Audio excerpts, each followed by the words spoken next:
I'm Tim Ventura, and we're joined today by Dr. John Brandenburg, a theoretical plasma physicist working on particle astrophysics and a fundamental quantum theory of gravity, along with the GEM unified field theory. He joins us to discuss his recollections of the Cold War, nuclear proliferation, the neutron bomb, Able Archer, and much more. So, John, welcome back, sir. Thank you so much for joining me. This is kind of a continuation of what we were talking about the other day. You had talked about Sakharov and the pointing vector being the method in which the fusion bomb operates. Yes.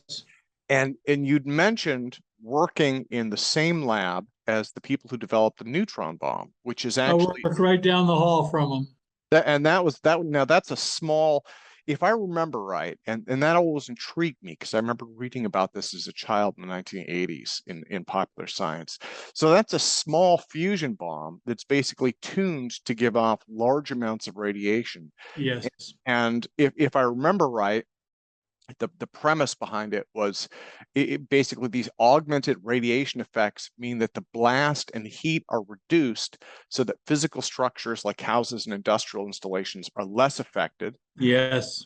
And then because the neutron radiation drops off rapidly with distance, there's a sharper distinction between areas of high lethality and areas with minimal doses. Yes.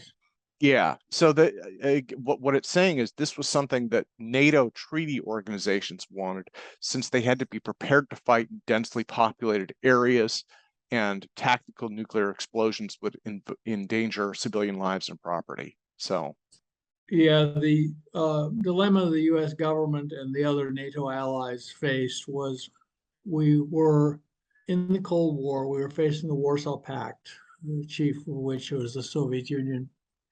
And they had massive conventional army formations right along the border with between East and West Germany, as it existed in those days.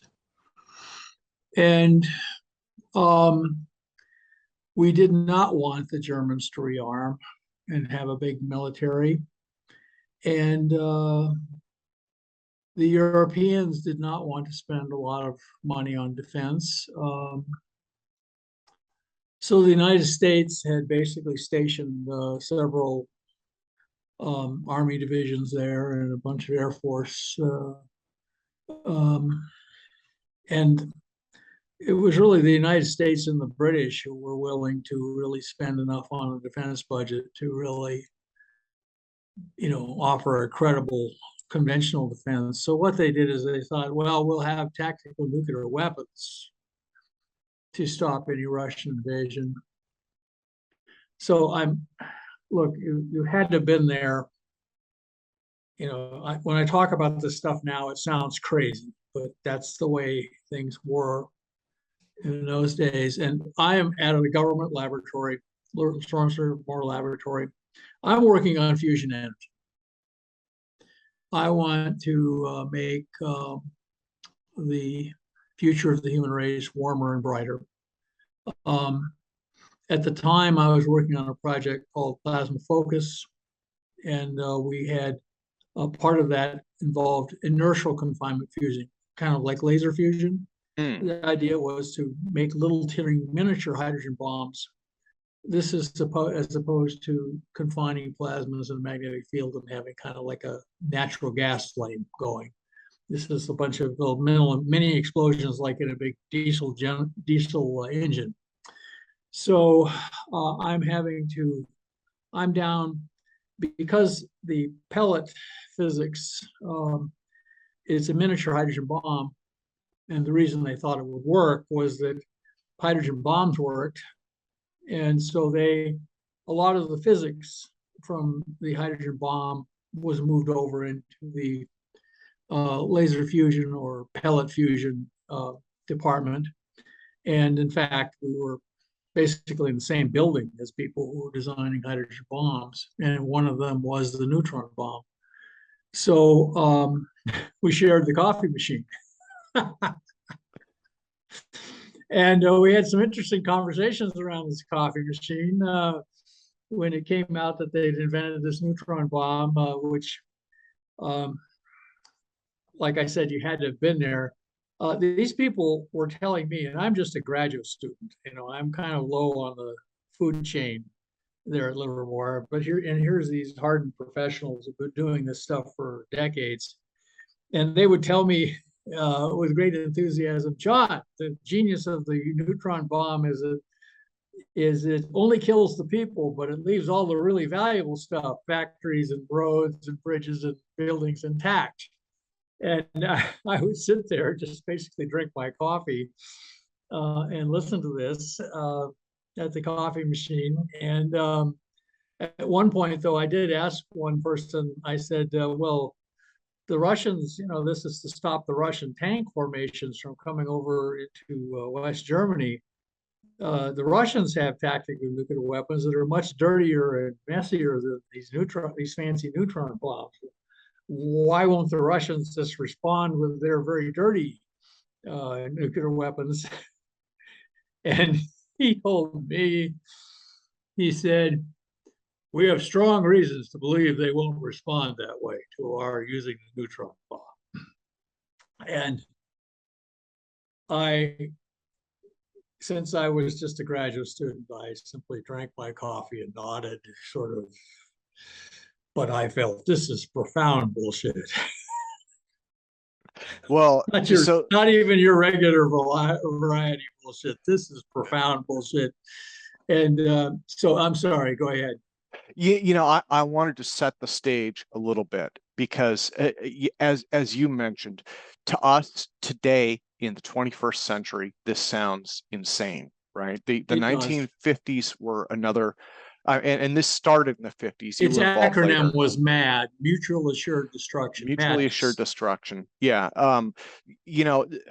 So I've done story research on this, and that's one of the reasons that I'm so intrigued by it. It's this hidden history or forgotten history of the nuclear age, right? That they called it back then. So one of the things that we had done, and this is all available online, people can look this up. We took during World War II, the Germans built what they called a railgun. It was, we relabeled it Atomic Annie. We brought it over here, we put it on rails, and we used it to fire atomic munitions. And there are actually photos of that online. We built howitzer shells, and they would fire howitzer shells that were literally, if I remember right, they were 5 to 10 kiloton yield. Yes. So we had those. They also had backpack nuclear munitions. They wanted to have basically scuba divers put that on, enemy ships. They would attach the enemy ship and take out a port, and that was essentially a suicide mission for the scuba diver. Yes. And they had another one that I thought was incredibly intriguing. And again, this just goes to show the insanity of that MAD era. So they had what was essentially a rocket-propelled nuclear grenade, and the premise of this was, as you mentioned, at the time there was something called the Fulda Gap, where the Allies were convinced that if the Russian tank invasion happened, they would come through the Fulda Gap. The idea behind this nuclear RPG was to place these around the Fulda Gap and basically irradiate it so completely that anything that came through would die. So there was all sorts of, there were various mixes and matches of various strategies. That particular RPG was called the Davy Crockett. Yes, the Davy Crockett. Perfect last stand of the Alamo kind of weapon. The lethal radiation from it was almost at the same range as the rocket itself. So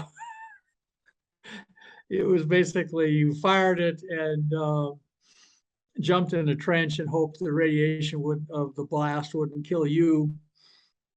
And well, that's just the age we were living in. And well, the whole idea was that people had already been through World War II. And World War II was one chamber of horrors after another. People don't understand the conventional war on that scale and the amount of destruction it creates is not much different than a nuclear war when all is said and done. and people did not want another conventional war in Europe. So that was one reason they thought that the nuclear weapons could provide a way of making sure that didn't happen. And not only that, pardon me, got the sniffles today. Yeah. So what had happened was we didn't want the Europeans being armed to the teeth like they had been before World War II. We thought that would be a bad idea, especially the Germans. And so, the having these nukes right on the front line in West Germany, guarding and Fulda Gap is a gap in the mountains that run across West Germany, where it was a good bottleneck to stop. The tanks would all have to go through there, and I talked to people who they were veterans from NATO, and they talked about they were in charge of self-propelled guns, which are basically just a big cannon mounted on tank tracks, and it's got no armor. It looks like a tank from a distance, but its armor is just sheet metal. It's a kind of in World War II they called them tank destroyers. They were, but anyway, these guys were told in briefings that they were expected, if the Russians invaded, to roll their tanks and these self-propelled guns into the Fulda Gap and die in place. Yeah. and it was a pair of characters who were actually just had been in the Army. They were now technicians at one of these labs, and they told me that, that as they're getting this briefing, they're all kind of glancing around at each other. This is a briefing they received in Germany, they were glancing around at each other, thinking, "Are we really going to do this?" And they all agreed that they would try and make a good fight at the Fulda Gap, but then they were going to throw their tanks and self-propelled guns into reverse and try and get out of there and save their lives. This was not better to live and fight another day. So anyway, the whole thing was kind of crazy. And we got through it, but the summer, these things all kind of really came to a head during the first years of the Reagan administration, where Ronald Reagan had kind of gone on the offensive against the Russians, and they'd shot down the Russians had shot down that Korean airliner. The KHL, I think it was 007 or something, and it wasn't clear whether it was an accident or deliberately to look tough. It wasn't. The plane was off course and flew over a part of Russia that was very sensitive militarily. So they had shot this plane down full of passengers. That happened in September of 1983. And put relations between the United States and the Soviet Union and our allies in a very bad way. So the rhetoric, the feeling of tension.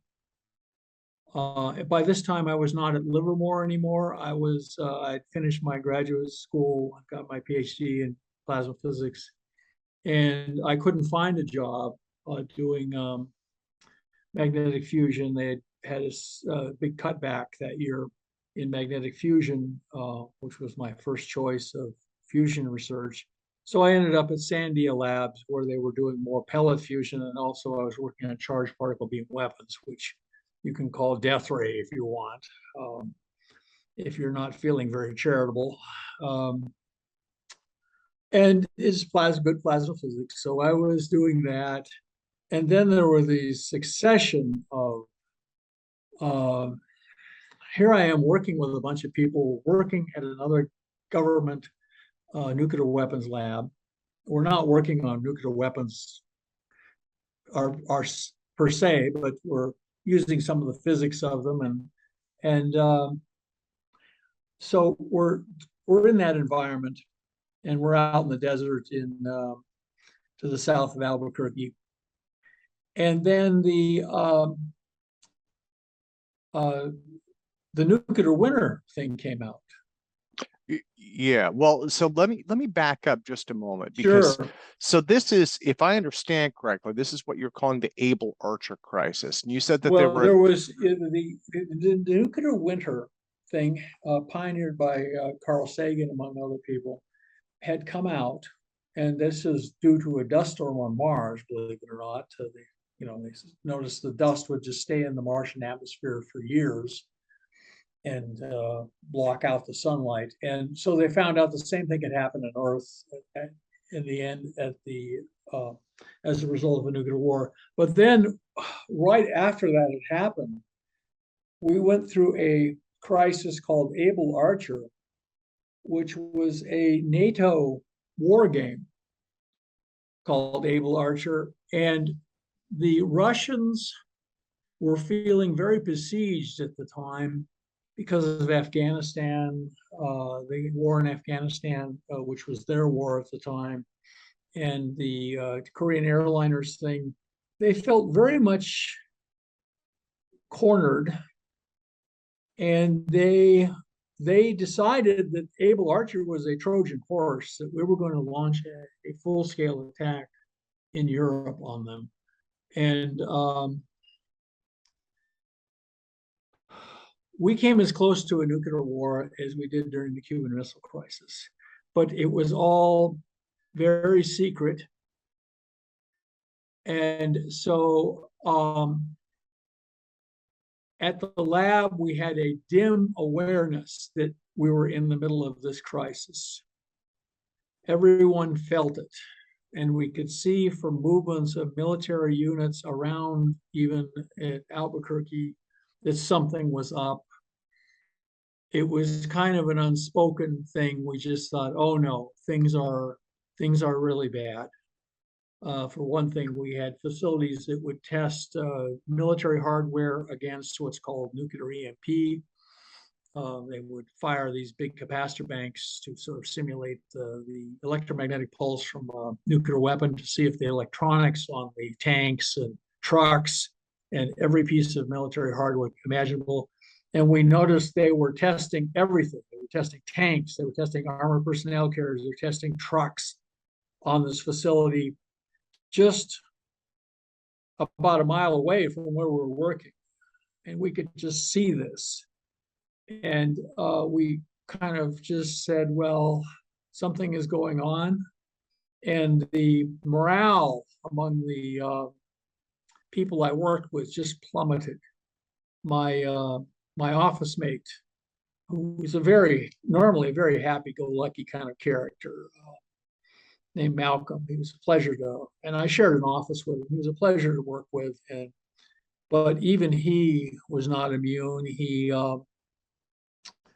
told me in the office one day, he was sitting there, and he says, John, I used to think that if we heard there was going to be a nuclear war, because this place is going to be ground zero for a nuclear warhead or so, he says, I was going to get in the car, rush home, get my wife and kids, and head to the hills.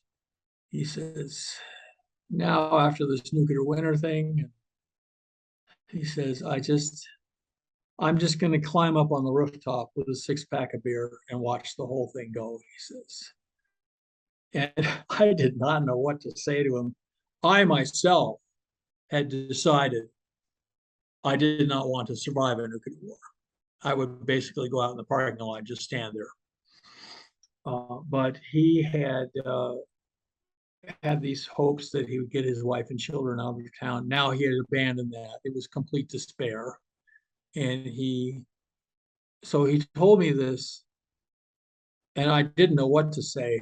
So I finally said, Malcolm, what kind of beer would you be drinking on a day like that? And he laughed, and he kind of broke the spell, and he went back to being more his normal self. But that was typical. I remember having a conversation again by the coffee machine, which happened to be near our big boss's office. I was getting some coffee, and I'd seen a movie something about nuclear life after a nuclear war. And I was mentioning it to a friend of mine. Well, there was another nuclear war movie, on last night. And he said, "Oh, what was?" He said, "What was it about exactly?" And I said, "Well, it was about life after nuclear war." And my boss had walked by, and my boss was normally just absolutely business. And he walked by and he says, "There is none." And then walked into his office and shut the door. And I thought, oh boy, well, it's finally sunk into everybody around here. And so there was a sense of doom and then the movie right after Able Archer, that sort of faded. You got the feeling, okay, that's better, that's better. Apparently, Maggie Thatcher called up Reagan and told him, we've got to back off against, the British intelligence had picked up that the Russians were preparing for a full-scale nuclear war. And she said, we have to back off. We're pressing them too hard. They're starting to be irrational. We're starting to get kind of in a panicked emotional state. We have to back off so they won't do anything crazy. And this is what we heard afterwards. But then the movie the day after came out, which further put everyone in a mood of great despair. And so I became convinced that as a young scientist at the beginning of my career, I began to really question whether I could function in the defense sciences. Before that, I'd always worked on nuclear fusion energy for peaceful purposes, and but with the jobs having dried up on that, at least they weren't hiring. You just felt like, well, I'll take whatever job I can get with the training I have, and so I'd been sort of insulated from the whole Cold War drama, working on just fusion energy. We'd had Russian scientists come and visit us and talk with us. It was fun. But now all of that was gone. And I began to deeply question, how can I go on like this? How can any of us go on like this? And I had at the time a 4-year-old daughter. I was married with a 4-year-old daughter. And I thought, I have so much to live for, and I want my daughter to live in an age where she's not threatened with this madness. And so that was the way it was. You've never gone through a nuclear international crisis till you've been in a nuclear weapons lab and go through one. You can see people. Yes. Yeah. Well, and again, I just wanted to set the stage a little further. I think one of the things, and this is a recollection of my mother, but my mother, when she was a child, again, back in the 50s, right? She remembered doing the duck and cover drills. That was a standard. Yes. And that the idea there was they would duck and cover, hide under their desks, and presumably when the bombs fell, they would hope to be able to survive. Now that was the 1950s era. The delivery were measured in the kilotons, and I believe they were pushing megaton, but they hadn't reached there yet. I think one of the problems is, in a way, MAD became a victim of its own success, right? Where Yes. back in the 50s, from what I understand, we had B-52s in the air, fully loaded with nuclear armaments. Yes, we always did. circular, always, we always had them in the air just in case war broke out. We could redirect those to Russian cities and drop our payload, and that was our solution. So as things progressed, right, we had the space program, the development of ballistic missiles, the development of the fusion bomb, the subsequent theft of the fusion bomb and delivery to the Russians. The scale and the magnitude of potential destruction increased. And so by the Yes. time you get into the 1980s, all of a sudden you have MIRVs, right? You have multiple independent reentry vehicles carrying Absolutely. multiple megaton warheads to And the multiple warheads cities. became very accurate, so they couldn't just, for a long time, all they could hit was a city because a city is a big, wide, soft target. But then they finally got the MIRV so good that they could actually hit the missiles in the silos. And that meant that mutually assured destruction was no longer operative because it was no longer assured. You could actually, theoretically, posit the idea of a first strike that would take out the other one's missiles and then leave the rest of the country at your mercy. So it was, as the Chinese say, the Chinese curse goes, "May you live in interesting times." The times were very interesting, especially for somebody like me and my colleagues who were inside the fence. We were essentially privy to some of what was going on. The public was being shielded from, for good reason. We didn't want, if you expose society to enough danger like that, they become, especially the young people, become nihilistic. They don't care anymore about why plan a big career, why go to college, why do anything with your life when it could be all destroyed in 20 minutes. And so anyway, but we did get through it. We soldiered on through. And that's the way that it ended, is of course a different story. And my reaction ultimately to this series of crises in late 1983 is also a different story. How I decided to try and do something. Now, so one of the things I wanted to ask, and you may have a better perspective than many on this. We had for many, many years, we had two sides, us and them, right? Yeah. And they were prepared to, destroy each other at a moment's notice. We had actually, there were several incidents. If I remember right, there was one in a nuclear submarine, a Russian nuclear submarine, where they thought that a launch had occurred and they backed down at the last moment. And that was actually something, the movie War Games starts out with that. Yes. There was a lot of concern about whether, rightfully so, there was a lot of concern about whether the people with the keys in the Minuteman silos would be able to actually turn the keys. Because oh yeah, whether and or of not, course there was the movie Dr. Strangelove, which is one of my favorite movies. And you have to imagine that the people you put in charge of these are completely sane, which, given it's an insane situation, it's that definition is sanity is a little bit dubious in those situations. yeah, I believe wasn't Strangelove a Kubrick? I think that was a Kubrick film, right? Kubrick film, yes. Yeah, see, and I love all of Kubrick's work, and then that was Peter Sellers, and if I remember right, Strangelove himself is a somewhat unbalanced ex-Nazi scientist. Oh yes, he is. Yeah, so he had all of the major elements there, and then I forgot the general, but he had I do He remember. jumps out of his wheelchair and starts giving the Nazi salute. Mein Führer, Yeah, we will triumph in the end.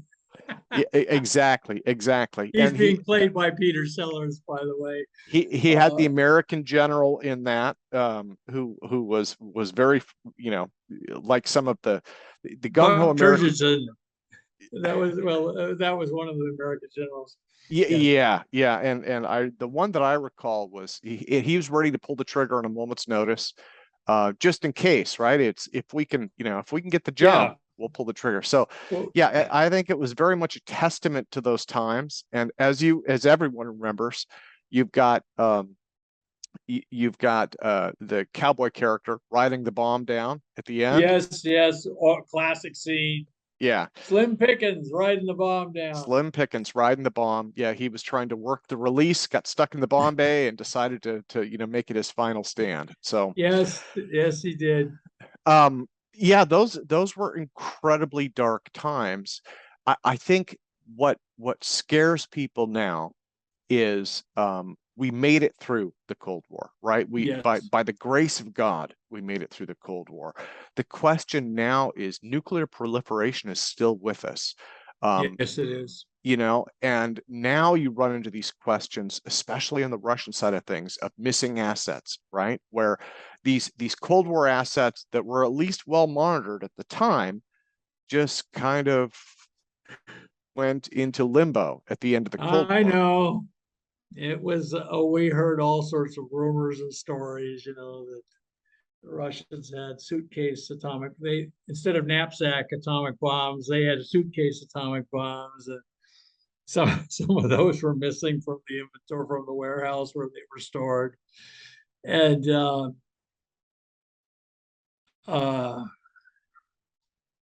it was a little crazy. Unfortunately, we've gone from a Cold War situation to what I term the shadow war now between us and the PRC.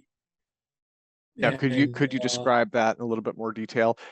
Because yeah, I think that's worth expanding on. I mean, with the Russians, and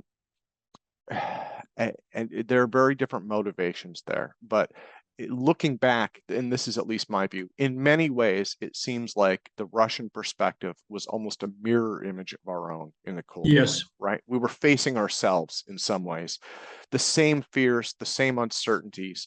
And you see that mirrored in things like Kennedy's final analysis speech, right? We all hmm, share the same air. We all cherish our children's futures. We're on right. different sides and we're facing down, but at the same time, we value the same things and we approach things from the same way. So with that was the traditional Cold War. What you're talking about now is very different, and I think it's complicated by the fact that we are major trade partners with China. So a good portion of the world's RAM, right, is made by a couple of companies. One of them, the big one, is TMSC, Taiwan Semiconductor Manufacturing. Yes, yes, yes, yes. Now, interestingly, as a cost reduction measure, TMSC has production for its RAM on the Chinese mainland. So Yes, they do. even though Taiwan and China have political animosity, Taiwan outsources its production to, I think it's Shenzhen. I think that's where the majority of it is. And that is then in return shipped worldwide. So that's part of the challenge.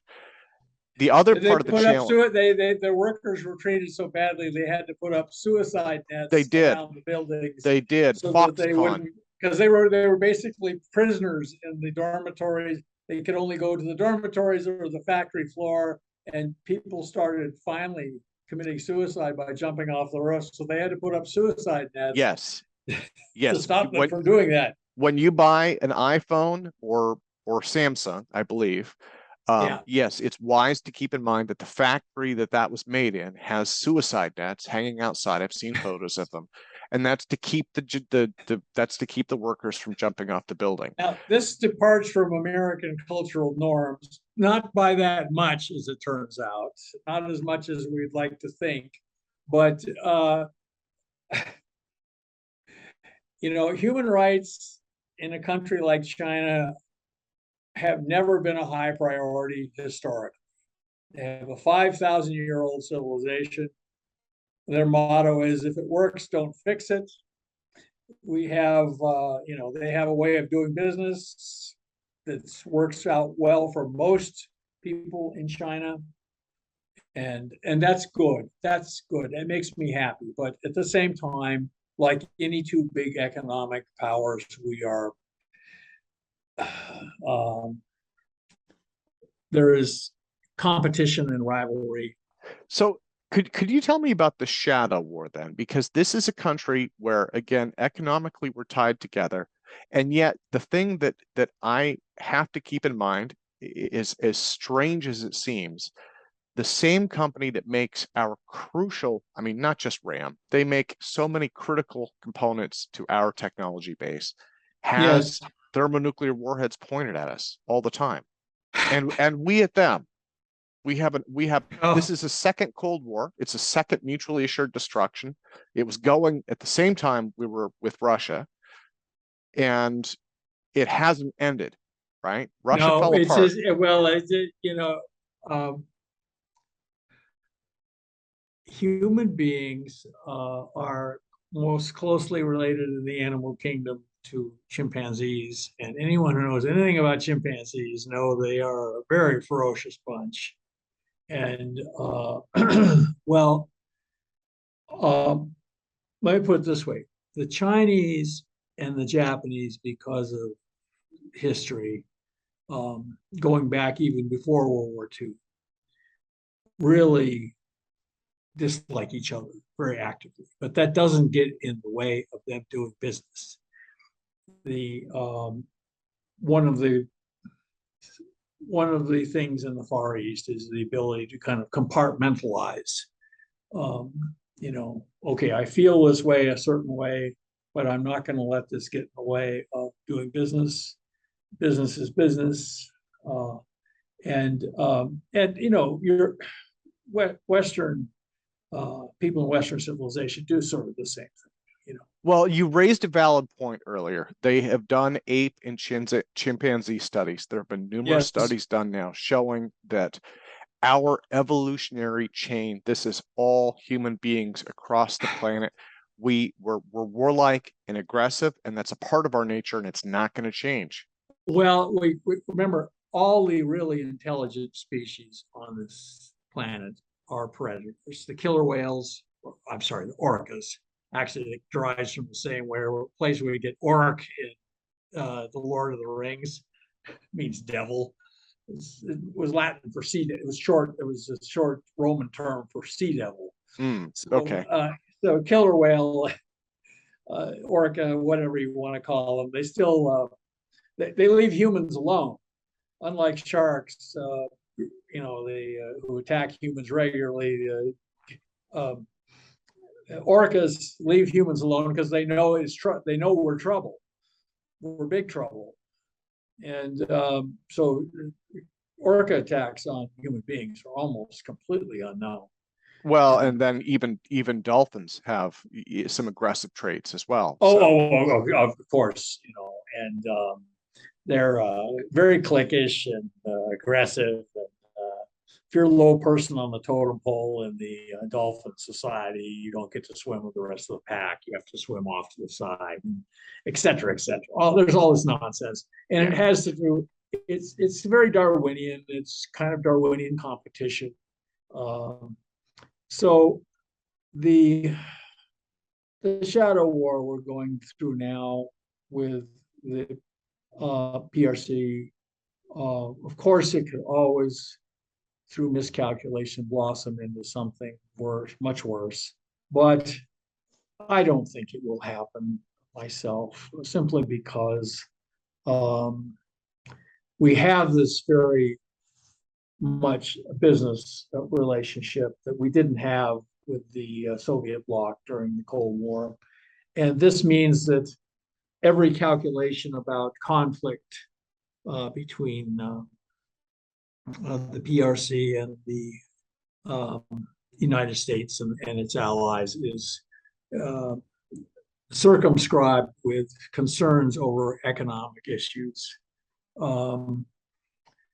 I think everything will be fine, and a prosperous, enlightened People's Republic of China is much easier to deal with than a poor, radical PRC. Now, John, which is what we dealt with when they were ruled by Mao Zedong, who was probably one of the worst mass murderers in history. Do you see nuclear technology changing, or has that reached a level of maturity? Yeah, it's reached a level of maturity. There's only so many ways to build a nuclear weapon. There's atomic bombs where you need enriched uranium or plutonium. Enriched uranium is very hard to make, but very easy to use. The Hiroshima bomb was enriched uranium. They built it and then they dropped it. They didn't even bother testing it. And it worked fine. Uh, the Nagasaki bomb was the more advanced plutonium design. Plutonium is easy to make, but difficult to use. And so you have to do this spherical implosion, which requires some sophisticated understanding of shock waves and high explosives and things like that. And so that was all done 70 years ago or 75 years ago. Of course, everyone's going to figure out how to do it. And the hydrogen bomb, everybody knows how to build those now. They know theoretically. Once the United States, once Teller and Ulam figured out how to build one, we tested it. And the Russians tested one then a year later. Yeah. So that once you figure out, once you have certain capabilities, even building a hydrogen bomb, North Korea has showed you could build a hydrogen bomb even with very meager resources. So it's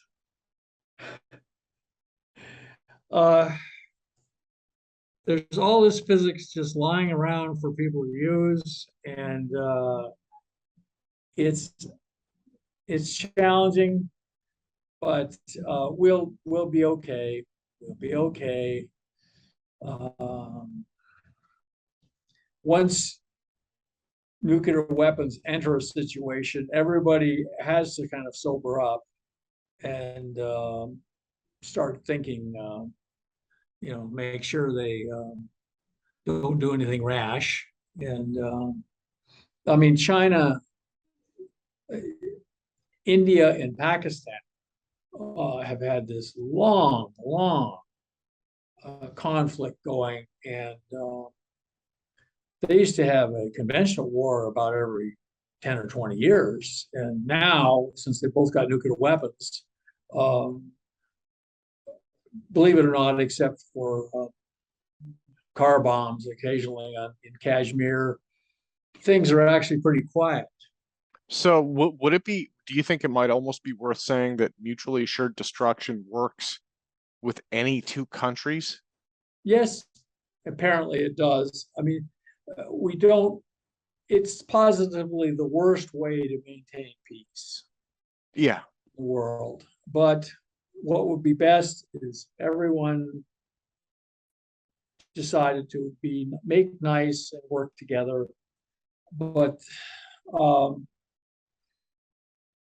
that turns out to be a little bit more difficult than a lot of people can handle. But I think I believe that the human race is making progress. It's 2 steps forward, 1 step back, but we are making progress. And part of it is that from space, it's just one planet. You can see that. And that's such a powerful image. You can't see any national boundaries from space. It's all just this beautiful blue planet with some big land masses that are either covered in greenery or they're bright red, believe it or not, from space. Earth is a second red planet, actually, when there's no clouds or water or vegetation covering its deserts. So I tend to be optimistic about the future. And one of the things that's made me optimistic is certain science fiction depictions like Star Trek that depict that the human race is going to do fine in the future. Yeah. Well, we're going to be just fine. It's interesting. I mean, I think in the 21st century, definitely there's a coming together of different nationalities. Yes. Environmental concerns are driving some of that, right? They are. What the neighbor does in their backyard now affects us and vice versa. Yes, it does. So I think part of it's that. I think the other thing for me, this is tremendously exciting, and I think it's still happening. I think that people in your and I age group, older people, aren't seeing this as much as younger people are. The internet is having a tremendous democratizing influence.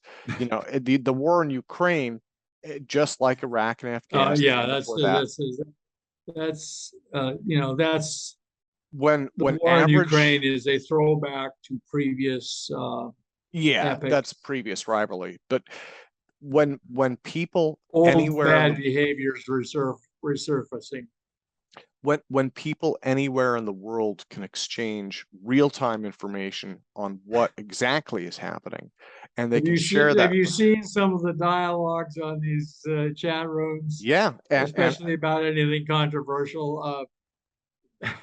because in the past, Some of it's well, some of it is pretty regressive as opposed to progressive. it is, but John, the thing that intrigues me is this: in the past, right? Like in Able Arbiter would be a perfect example of this. Sure. We had our side, they had their side.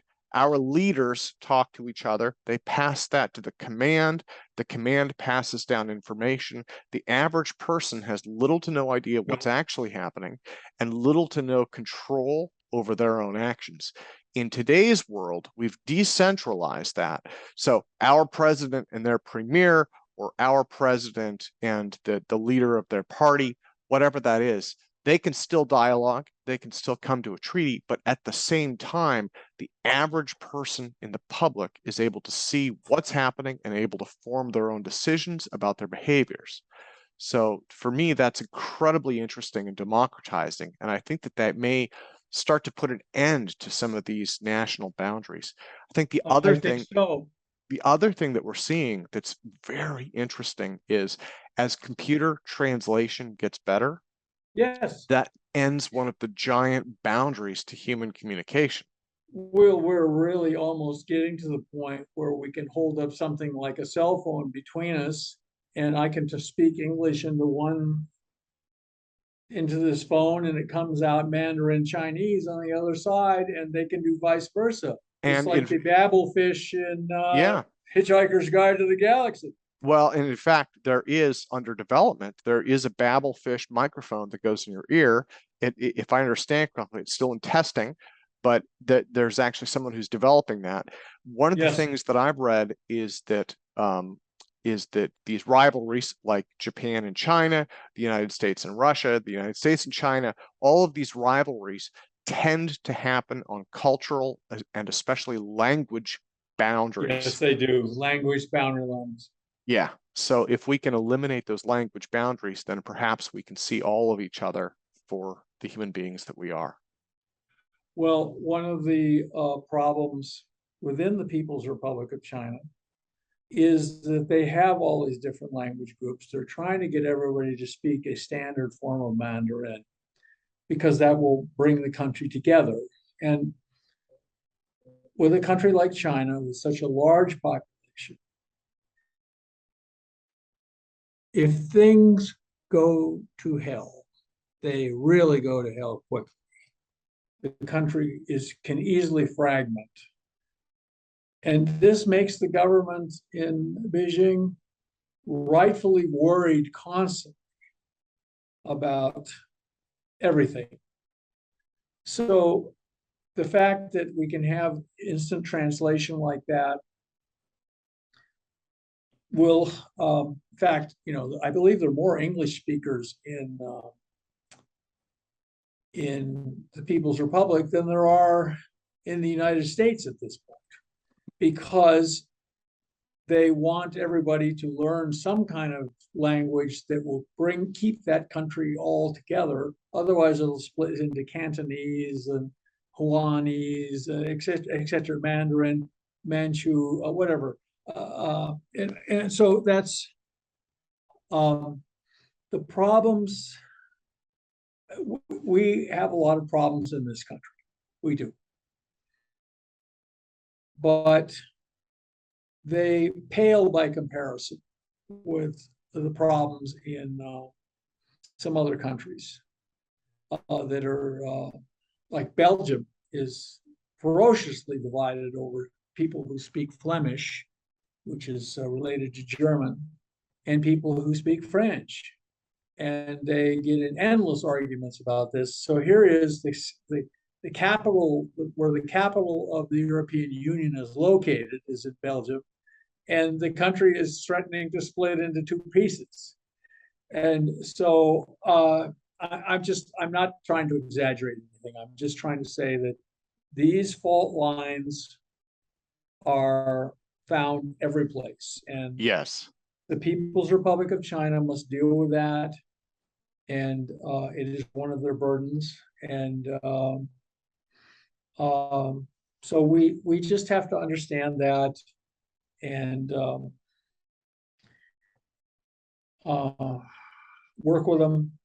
I once compared I visited Russia in the 70s, it turns out early 70s, when I was in college. And I was deeply impressed with the country. I loved the people in the country. I didn't like the government, but I also came back realizing, because there the great trauma was World War II that they were still trying to recover from. This was in the early 70s, and I realized that dealing with the Soviet Union was like dealing with someone who was badly abused as a child. And you just had to realize, okay, they have this problem in their past. Yes. And they can't, and that the trauma of it is still there. And you have to just kind of work with them. That makes sense. The way of compassion and understanding. My understanding is that in Stalingrad, they would give bullets to they would give a rifle to the first man, and yes. they would give bullets to the men behind him. Yes, and they would say, go fight the Germans. And then to the man behind him, they would say, when he dies, you use your bullets in his gun. Yes. It was very, very rough. And everywhere we went, I was part of a tour group. We went from one end of Russia to the other. We started in Siberia. In fact, about 20 miles from where the Chinese and the Russian armies had fought over this small mud bank in the river called Damansky Island by the Russians. Yes, I've heard of that. I've heard of that. Oh yes. Well, it's one of the reasons I didn't have to go to Vietnam. It's because the great Russian Soviet, the Soviet People's Republic Alliance basically fissioned on that, and that meant the war in Vietnam was very difficult for the Russians to continue to support, because the Chinese were basically not going to support having all this Russian military hardware shipped through their country to get to Vietnam. So anyway, it helped end the Vietnam War, and meant that even with my low draft lottery number and being A1, I didn't have to go into the army. They just stopped the draft, and so that was good. And I went to Russia, and everywhere you went, they had the young pioneer camps, and they were basically training the children in sort of semi-military, I mean, you could say it was like Girl Scouts and Boy Scouts. Yeah, I was going to say they would. And in fact, people are now saying, rightfully so, they're saying that the Boy Scouts are a paramilitary organization, and they were. The Boy Scouts were founded. Yeah, they were founded. If I remember right, they were founded by the British soldier who was just amazed at how poorly his friends did in rustic situations. They didn't know what to do. Yeah, city kids couldn't function in the country. And they couldn't function in the country, and so it was a paramilitary organization. And so it was a little bit more intense than I was in the Boy Scouts when I was young, and this was far more intense than that. You're saying it was indoctrination. There was indoctrination. It was, but I understood it. I understood because yes. I'm very grateful to my father, who was a real history buff, and he was a combat veteran of World War II, and he studied the war very intensively, and world history in general. especially the American Civil War. So anyway, I understood. And so I came back with the impression that, yes, it's like somebody who's been abused horribly as a child. Now they're an adult, but the trauma is still with them. And you just have to make allowances for them. Yes. And the People's Republic of China is sort of the same way. I'm not, we are certainly not